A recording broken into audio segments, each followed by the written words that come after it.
This is the Educational Triage Podcast. Welcome.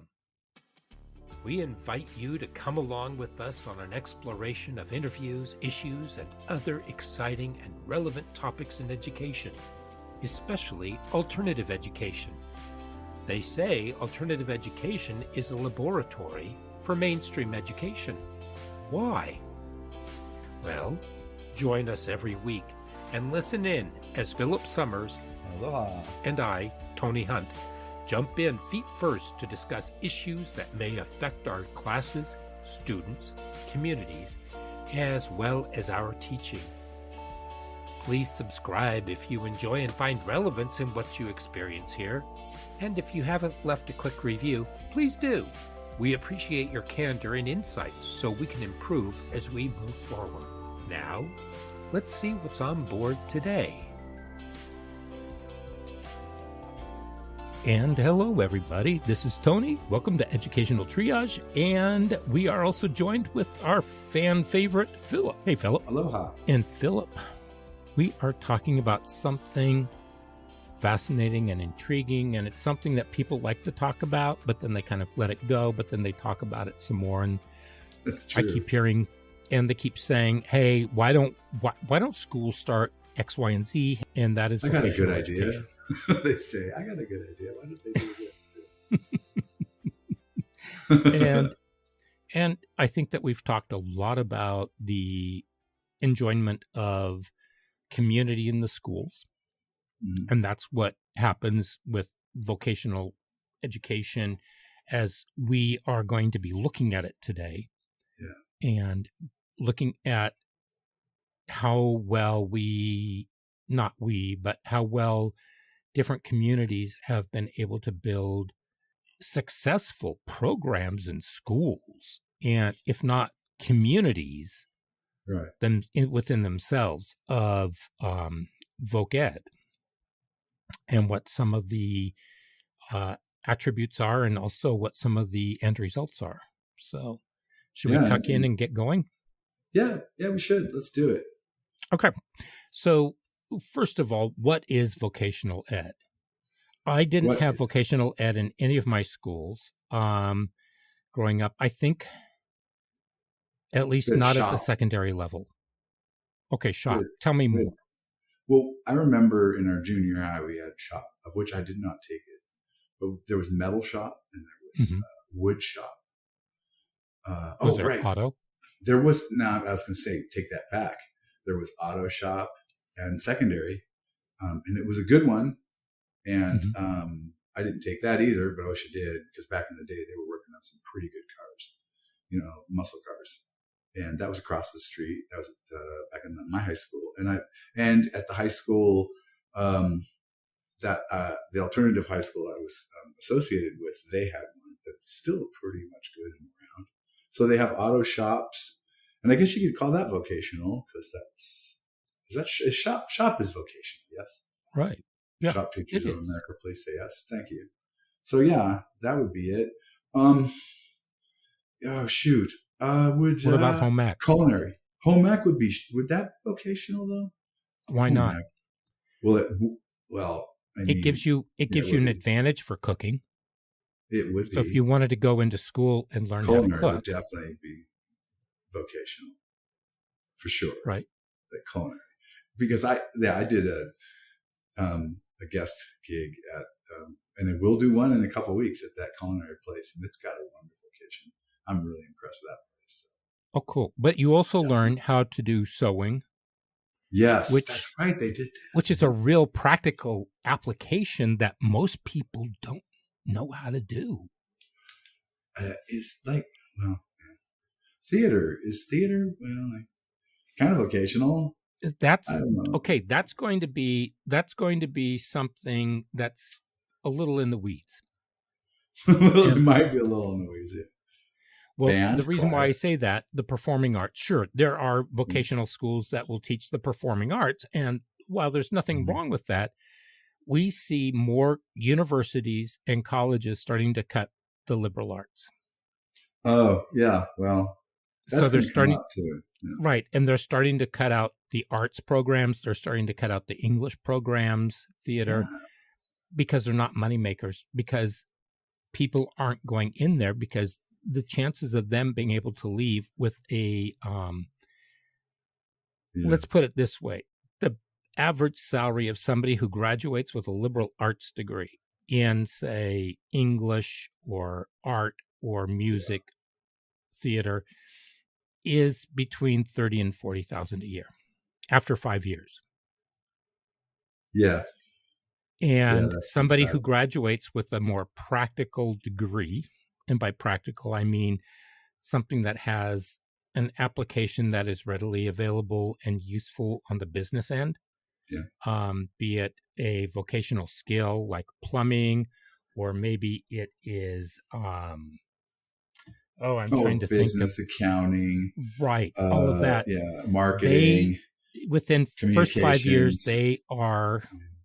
In 2017, they were seen as making around $70,000 a year. Yeah. So what that would translate out to now would probably be over 100,000.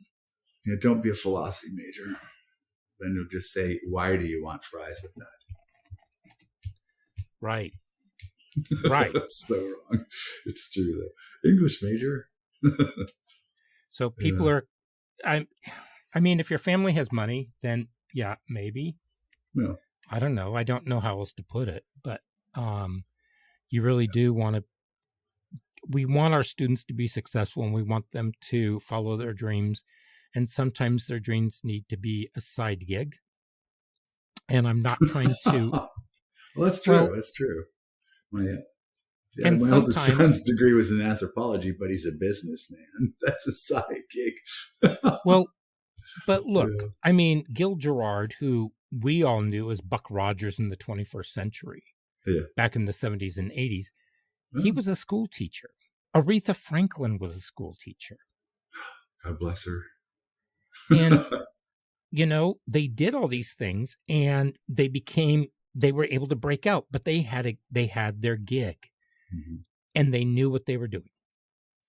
And so they were just incredibly focused. They did their day job, but then they worked around doing their night job. And I know enough theater teachers who still act, and they still on stage, they do commercials, they do television, they do movies, but it's a side gig, and it gets them where they want to be. And most of the actors I know, that's what they do. They have other things that they're engaged in, even if they have an arc in a TV show, they're still doing that way to get that English degree to pay off. Right. There is. And besides, we all know that, what do they say? 70% of the jobs that will exist in 20 years, we don't even know what they are. Mm-hmm. So vocational, we can say that vocational education would be something to do with the trades, and also something that would have a practical application, so that finding a job would not be iffy, and having the skills would put you in a good place in order to find employment.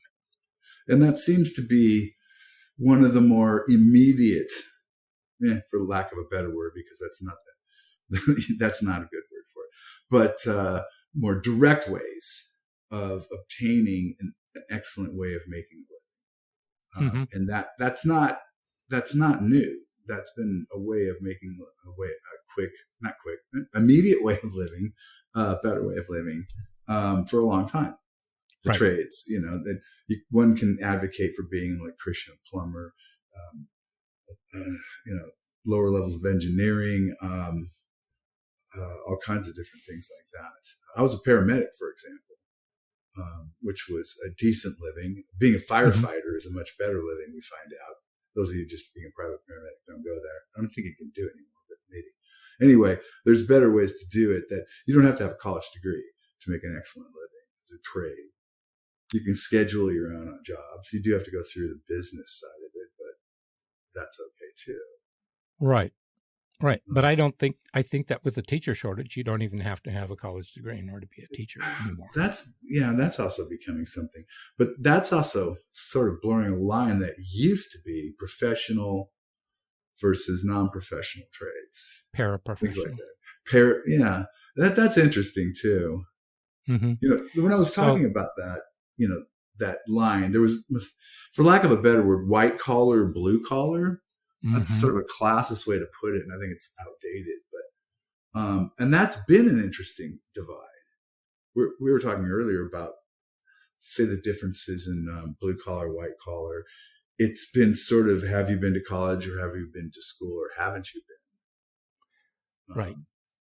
But we all know that that's blurred big time as well. Mm-hmm. But, okay, now, opposing vocational Mm-hmm. education, we have classical education, and that would be academics and literature, the liberal arts. That would be math, science, the core requirements that we would have. But it also would include art and art appreciation. It would include foreign languages. In some schools, it means Latin. It really depends on where That's you pretty are. classical. Yeah, certainly. It is. But it is. Through knowledge of Latin and Greek, which were pretty widespread in schools back in the over 100 years ago, a little over 100 years ago, my grandparents' school. Well, that's a basis for most disciplines, honestly. Exactly. Science and medicine, if you know Latin and Greek, then you can pretty much read all texts in all those disciplines, understand the language of those two. Yeah. If you read T.S. Eliot, many times he prefaces his poetry in Greek. Yes, there again. And geology, all things scientific, based Latin and Greek. So open a book and it tells you, oh, that's this and this is that, all in a common language. Now, there's a history teacher at Austin College down in Texas, and she wrote a book called Booker T. Washington, W.E.B. Du Bois, and the Struggle for Racial Uplift. Yeah. But, and here it is right here, but she also wrote the foreword to one of the texts that was used in research for today's episode, which is Hands-on Achievement, Massachusetts National Model Vocational Technical Schools. And she talks about the differences between W.E.B. Du Bois and Booker T. Washington. And because one of the greatest rifts that they had between the two of them had to do with education. I can see that.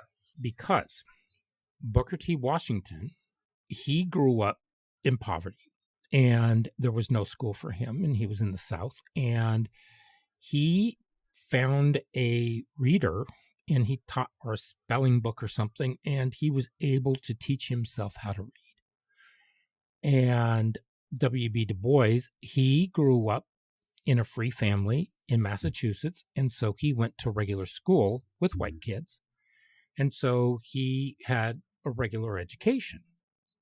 And yes, he still had to work, but Booker T had to work his way through life. And eventually, to the consequence of his struggles and achievements, he was able to get a community together to start building the Tuskegee Institute. That's true. Which is a major feat for somebody who didn't have formal education at a young age. He did go to college.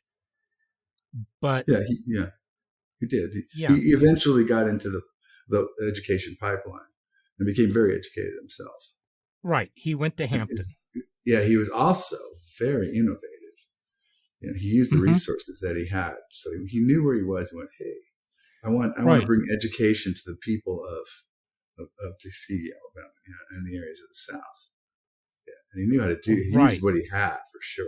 Yeah. It was what he did was he brought Tuskegee, which was a model of scientific industrial education for African Americans. Yep. Vocational, basically. Yeah. Right. It was it because he believed that while you still needed to have an education where you were taught rigorous academics, you needed to have something to do outside of school. And that you needed to have a practical application. Yeah. His philosophy was built on he gave a famous speech in Atlanta, and it said, cast down your buckets. He kind of drew an analogy of that these people set in a ship and they thought they were cast adrift without water, but they were actually in fresh water. When they sent for help, the message back was, cast down your buckets where you are. You're in fresh water. You have water.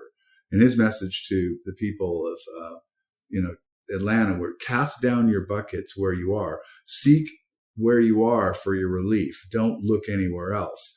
Build your cities. Learn bricklaying. Learn to build things. Learn carpentry. Learn the trades. Don't look to the colleges right away. Don't look too far ahead. Take the jobs you can get and get good at them. And I'll teach you how to do that at Tuskegee. And W.E.B. Du Bois was a very educated man. He was actually the first Harvard doctorate, Black doctorate. And so he saw a much greater expansive sort of opportunity for Black folks. And he said, yeah, there's a better educational opportunity that should be sought, not just where we are, but there is the open educational systems of the universities that we should seek. We should seek the professions as well as the trades. And that's where they kind of conflicted, but they held each other back a great deal because they argued against each other, saying, Booker T was sort of very favorable to the white folks. They'd say, yeah, why don't you learn the trades and kind of be satisfied with what you got? And W.E.B. Du Bois was saying, but we want to be as far as we possibly can and equal and go to the universities. And that, was a little bit too aspirant for the white society. And between the two of them, they were kind of holding each other back. When we both know that the two of them together, why the colleges should have been open. And of course, the vocational trade should have been open as well. And they're both very valuable. Du Bois went to Fisk University in Nashville. And that's where he encountered, because remember, he was from the North and he came down into Tennessee.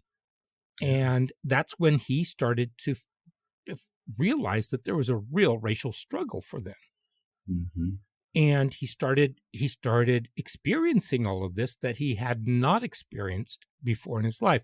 So then after Fisk, he went on to Harvard, and he was the first Black man to ever receive a PhD. Yeah. And then he set up the sociology department at Atlanta University. Exactly. He was a very difficult man to get along with, Du Bois was. He kind of looked down upon the blue collar. And that's why I kind of mentioned that earlier. There was sort of, well, that's below you. And it's like, no, it's not below you. It's, they both had a very valuable role. Du Bois also founded the American Negro Academy. And then he began to develop his ideas about the talented tenth. The talented, right. And the NAACP founded that. Right. He also did that. That's true. Yeah, he did. Yeah. And the National Negro Business League, which he worked with Booker T. Washington in order to establish. Yeah. But anyway, I don't want to make this all about them. Yeah. The point was, though, but as much as they fought, they both developed along those same pathways, the vocational and the educational, the classical. Yes, because Booker T saw education as a way out. Yes. Of poverty and teaching people how to be productive. And Du Bois saw education that he didn't see the need for that. He saw the need for classical education and that people should be using their minds, and that would make them part of the talented 10th. But the irony of it is that he's also working with Booker T. Washington, who did not have a classical education. Yes. Perfect. So, they're working against each other, but for each other, and they're both valuable. Yeah, well put. Right. Now, I grew up with a classical education. And I grew up believing that I should get the classical education. It's better. Yeah. Right. But my parents were also, what was it?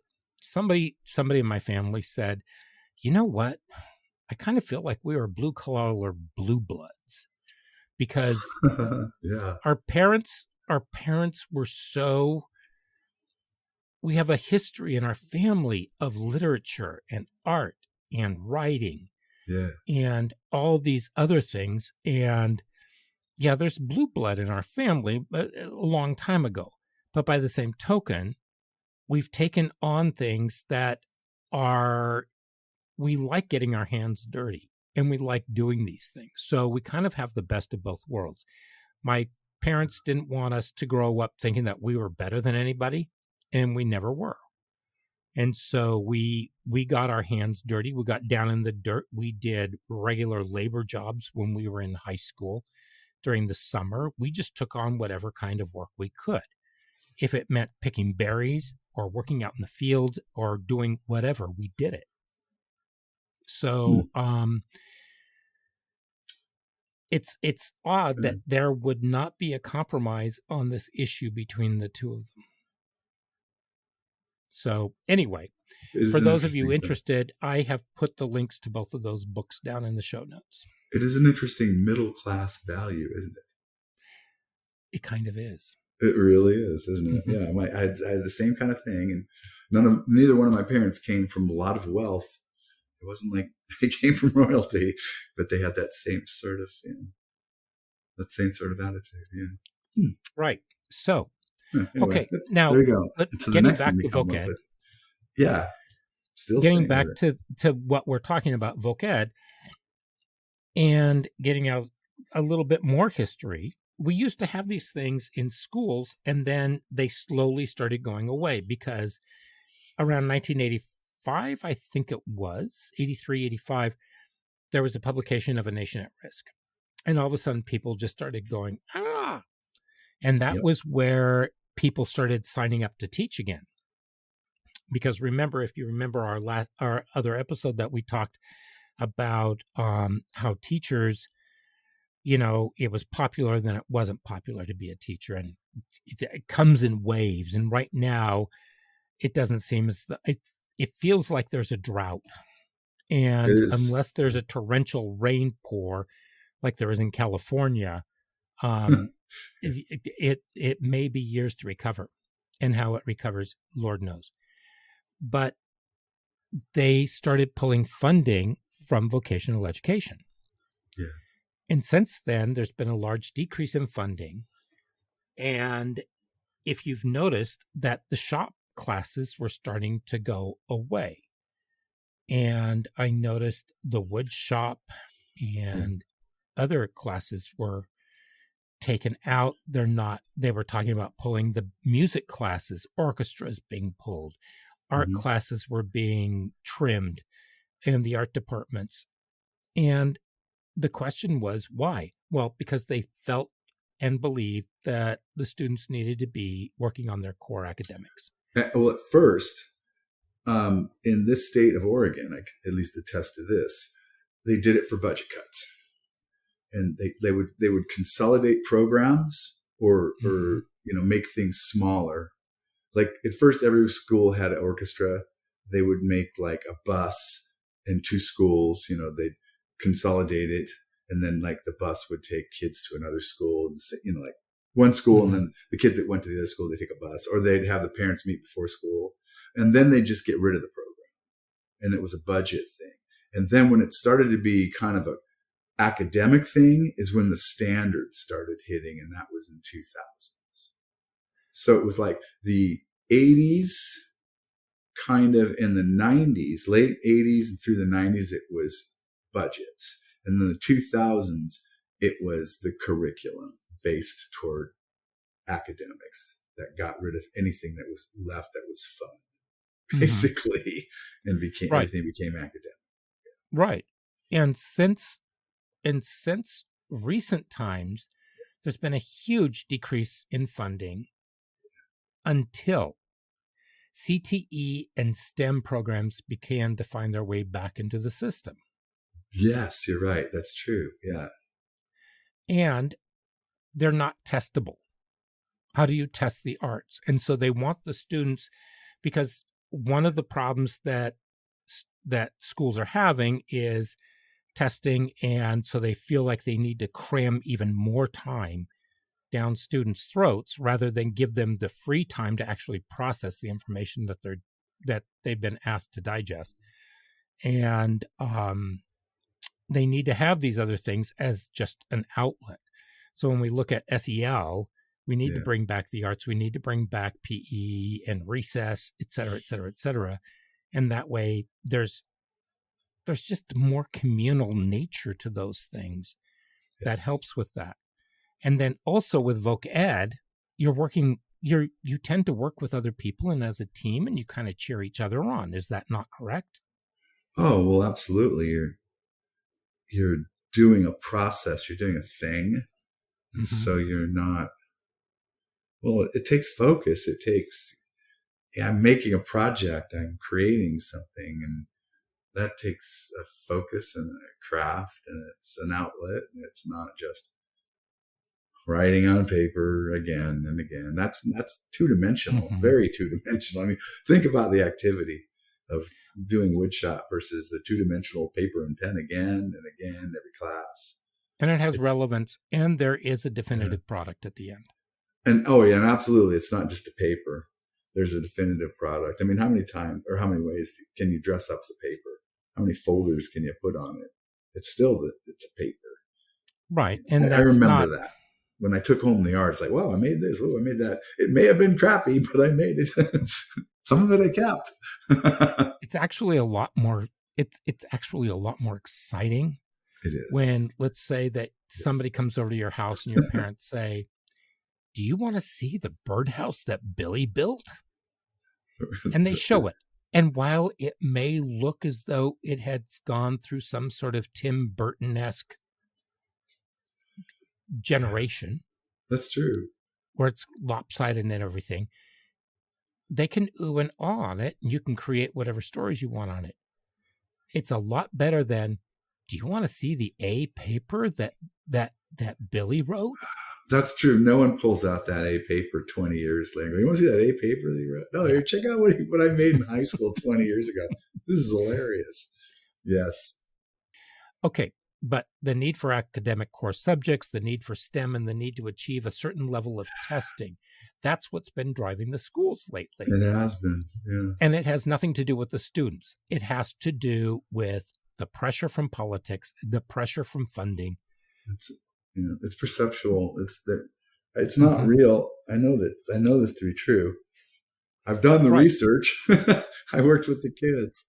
Yeah. But we also had a huge dropout rate and the retention, especially around the pandemic, trying to bring kids back, trying to get them into the classroom, just re-engagement. And so the effects of vocational ed, from what I was able to locate, is that they can have over an 87% retention and success rate. Oh, well, then we can't have that. Get rid of that vocational ed. What the heck? I mean, 87%? And I'm saying 87% retention and success rate because the students report, that's crazy. 87% of the students report that everything is better when they're doing their vocational ed and with the schedule that they have. It makes total sense, kind of, because I remember all the kids that had shop, they always came to school for shop. They always talk about, I'm going to shop. I like shop, this shop. They never really liked doing the other classes, expectedly, but they loved shop. And they were always like bragging about their candlesticks or whatever they made. But they always did it, and they were always digging on it. And they were good. I was always envious and had all my fingers. But in Massachusetts, there are findings that the dropout rate is less than 1%. In fact, it's down closer to 0.8 to 0.5%, depending on which population center you're assessing. And so with vocational ed, you have, and this is from careerschoolsnow.org, decreased dropout rates, decreased arrests and incarcerations. I wonder why that might be. Increased earning and wage potential, increased high school graduation rates. Students still earn a high school diploma. Jeez. Increased likelihood of post-secondary education, whether it's a 2 or a 4-year college degree. Enough credits earned to shorten your freshman year of college if you chose to go. It's not like we don't know. It's an inexpensive alternative to receiving a viable skilled trade education because most partner with your school district. You have better preparation with real-life skills. They're talking about preparing for the future and getting out there and getting real-life job skills, and then they just make you listen to them talk about that instead of setting up the programs to have that happen. I've noticed that an awful lot because I bounce in a lot of classrooms. They have these counseling briefings by counselors who talk about counseling, and none of them do anything.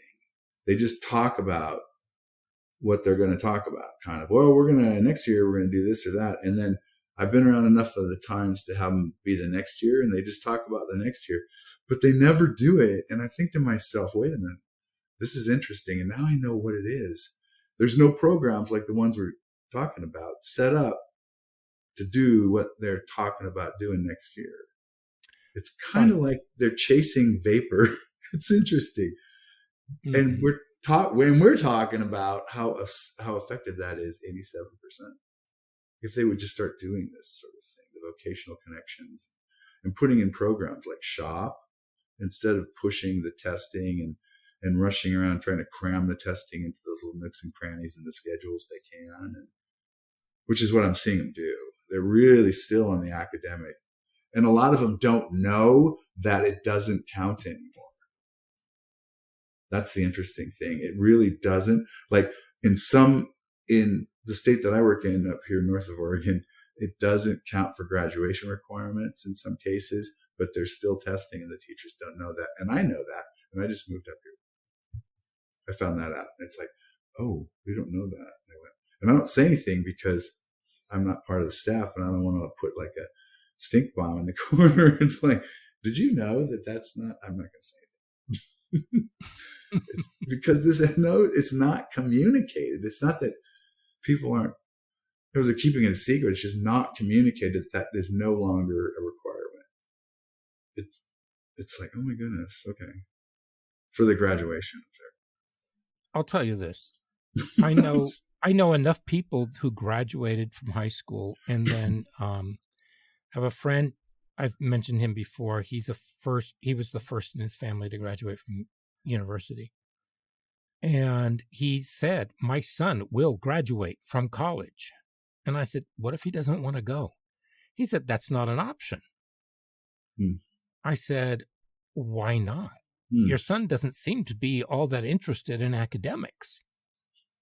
And he said, that's because he's not getting it. And I said, who's not getting what? That's a good question. And his son does have a job. It's not a college level field. He's happy in doing what he's doing and he loves it.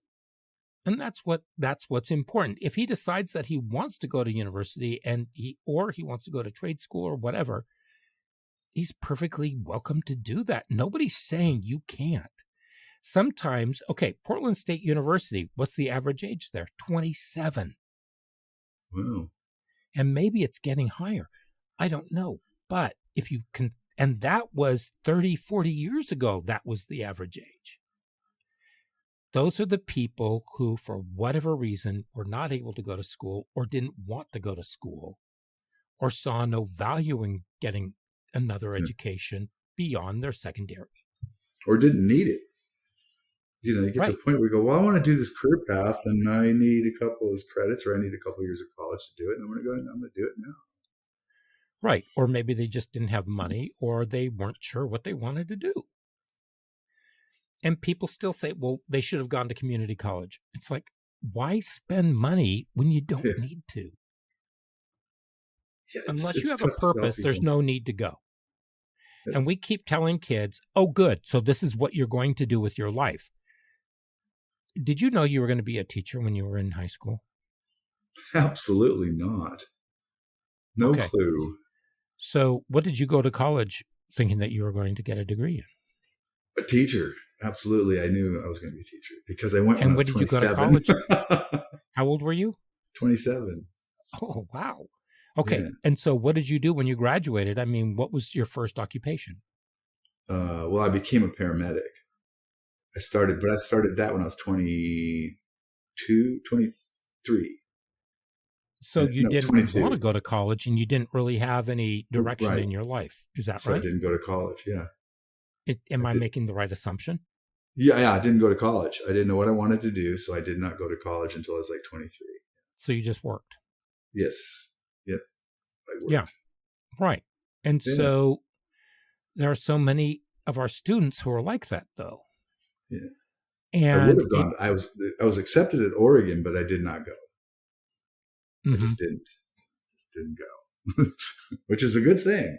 So right. So the question that I'm going to ask is, what kinds of vocational education are in your area? And I'm asking mhm. our audience, Yeah. what do you have? I mean, take a look. For example, I know that we have community colleges. We have 3 different systems of community colleges in our area, actually 4, and they all have different. Some of them double up. They have a redundancy, so one might have the same program as another one. But we have culinary, we have automotive, we have electrical, we have, Emergency medical technician. yes, uh, Yeah. those Dental are, assistant. I believe there's one dental assistant. yes, Oh, all of those. And then when you, LPN, mhm. pre-nurse. I can't remember LPN, but not RN. RN's a bachelor. Okay, so if the community college has it, why aren't we doing something in our schools Mhm. for students who might want to go into medical or dental? Yeah, yeah. And some schools are, but they're creating that space. Now, there was I believe it was in Boston, there was a private school in Boston, and it was a private Catholic school with the SAT scores averaging 1605.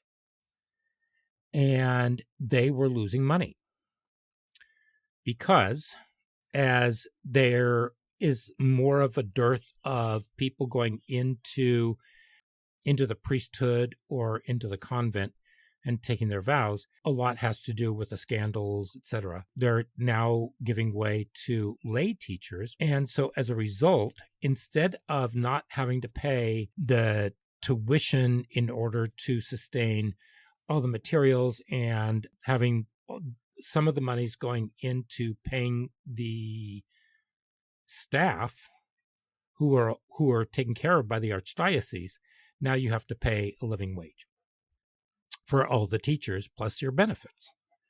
So tuition has skyrocketed. And so a lot of people can't afford that. They had to figure out what to do. And what they decided was they were going to do something medical. And they wanted to create a vocational school based around medicine. Well, they ended up partnering with, I'm going to go out on a limb. If I'm wrong, I'm wrong. Don't crucify me. I believe it was Sisters of Mercy. And they were able to get a building and they were able to start putting together materials and equipment so that the students could learn. So they could start getting their certifications in different forms of working on medical. And that made them almost a magnet school. Now they couldn't get the public funding like the regular grants that other schools could get from the Department of Education, but there were still grants out there that would help them do that. But they also had to do fundraising and donations, et cetera, et cetera, et cetera. So, but in the Boston area and also in Massachusetts, the Department of Elementary and Secondary Education, they have a test every year. And what they discovered was that the kids were doing very well on the testing in all the vocational schools, because now you have, I made a huge leap. I went from that private school. Now we're going into the public sector with the public schools, and the public schools in Massachusetts, kids have the option. They have to apply, but they can get in, and there are different specialties at different high schools. And so the kids can go to these different schools and they can learn whatever trades they have, which is fascinating because they are focused in on those skills for those trades. So if you look at the schedule, I'm thinking about one, I don't know how many of them do this, but as an example, a student will come to school 1 week and they will do all their core academics that week. Then they come back the next week and they are working on their vocation. Good. Yeah. So it's every other week, but it all comes through Perkins grants, comes through Department of Education. After, I believe it's in post-secondary vocational training, the Department of Defense has grants. Oh, okay. That makes sense.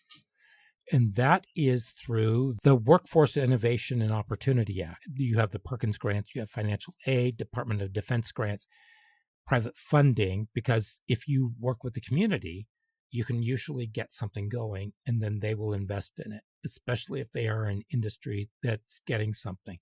So, for example, in Oregon, they're talking about bringing in more chip makers. Yes, makes sense. If those industries started working with students and worked with them on different aspects, that would probably help not only the industry, but it would also help the students because those skills would translate to other things in other parts of the country as well. But I think getting back to what we were talking about in the beginning, this difference between classical education and vocational education, I keep hearing people who are, they classify the college prep kids as the good kids and the voc ed kids as those students. Yeah. And what needs to happen is, and this is true for all alternative ed too, and that is they are our students. They are not those students. They are not my students. They are our students. They belong to everybody because our students are people of the community, and they are for the community, and they will work in the community. Yes. And so if you have one of those students walk into your house to repair something, that attitude isn't going to work. So we got to get rid of this elitism. Like the blue collar, white collar thing. It's like, I was raised with that and it never fit. And now after I've been an alternative ed teacher, it's like, well, yeah, it never fit because it's not real. Professional white collar is not better than vocational blue collar. We're all valuable folks. And I can't fix things to save my life. And if you can, you are my hero.